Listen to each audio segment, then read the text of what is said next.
بسم الله الرحمن الرحيم. Ислам онлайн аудио сабактар жинага.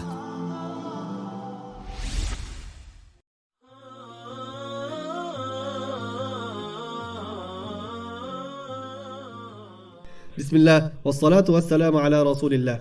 Пайғамбар саллаллаху алейхи вассаламның заманында мұсылмандар, тағырақ айтқанда сахабалар, Аллах алардан ыразы болсын, Ухуд таусында Қурайш урусунун мушриктери менен болгон салгылашууда жеңилүү ызасын тартышкан.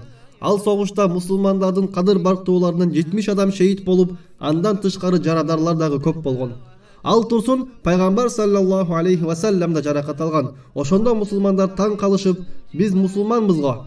Арабызда 7 кабат асмандан вахи келип турган Аллахтын элчиси бар го. Кантип биз мушриктерден, капырлардан, Аллахтын душмандарынан жеңилип калдык деп айтышканда, аларга жооп катары Аллах Таала аят түшүрөт. أَوَلَمَّا أَصَابَتْكُمْ مُصِيبَةٌ قَدْ أَصَبْتُمْ مِثْلَيْهَا قُلْتُمْ أَنَّى هَذَا قُلْ هُوَ مِنْ عِنْدِ أَنْفُسِكُمْ إِنَّ اللَّهَ عَلَى كُلِّ شَيْءٍ قَدِيرٌ. Бул аятта Аллах Таала мусулмандарга кайрылып айтат: Бадыр согушунда силер аларга эки эсе көп зыян жеткизген болсоңор да, Ухуд күнү силердин башыңарга бале түшкөндө, бул бале кайдан келди деп айттыңар. Аллах Таала айтып жатат: О Мухаммад, аларга айткын, бул өзүңөрдөн. Бул башыңарга түшкөн кырсык өзүңөрдүн күнөөңөр себептен. Бул сыноо силерге пайгамбардын буйругуна каршы чыкканыңар себептен келди. Бул кырсыкка өзүңөрдөн башка эч кимди күнөөлөбөглө. Албетте, Аллах бардык нерсеге кудуреттүү. Эгерде ошол күндө мусулмандардын башына түшкөн бале Пайгамбар саллаллаху алейхи вассаламдын бир эле буйругуна баш ийбей койгон себептүү болсо, о Аллах, бизди бүгүнкү күндөгү бардык мусулмандарды өз ырайымыңа ала көр. Алардын көз алдында Пайгамбар саллаллаху алейхи вассалам бар эле.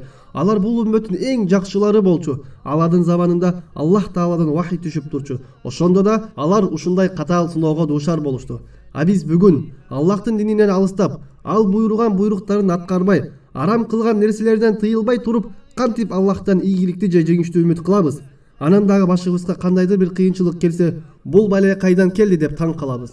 Албетте, ал кырсык балелердин бардыгы өзүбүздүн күнөөлөрүбүз себептен, Аллахтын буйруктарын аткарбай, арамга белчебизден батып калганыбыз себептен, ошондой эле өз ара ынтымагыбыз кетип, бири-бирибиз менен бет карашпай калган себептен, топ-топко бөлүнүп, ар бир топ өзүнүкүн бербей, меники гана чындык деп калган себептен. О Аллах, мусулмандарды өз диниңе кайтарып, Пайгамбар саллаллаху алейхи вассаламдын сүннөтүнө бекем кыл. Бири-бири менен болгон ынтымакты күчөтүп, дин душмандарына туруштук бергенге жардам бер. Аллахумма амин, амин, амин. أقول قولي هذا وأستغفر الله لي ولكم. التصوير قد فاق المرايا به الإعجاز نكس كل راية وقصة آية ليست رواية بل المصباح في درب الهداية.